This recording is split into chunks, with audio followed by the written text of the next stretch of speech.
Hopefully he's not flying back to Drive. Just, I saw the one last year and it was like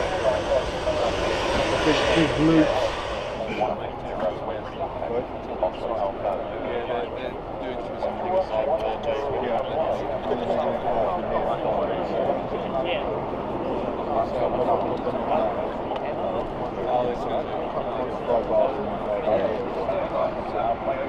Typical Farnborough air show.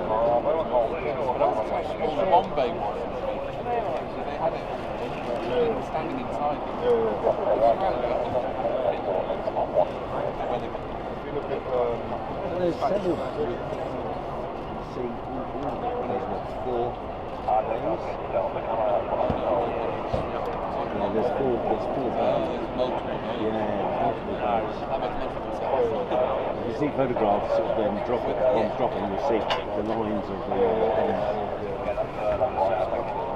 I think it's really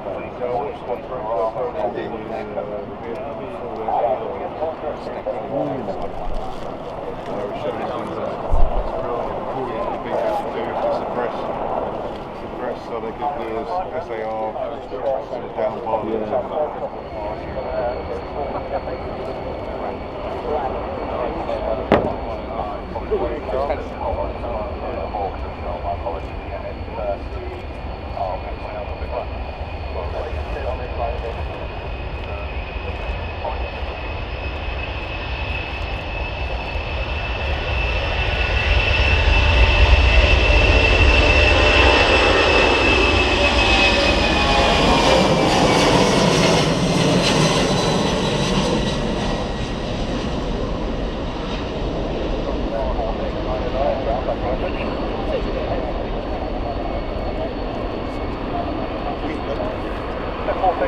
Roger, I think it looks like rocket attack ahead of you at the moment. I'll give you a call back.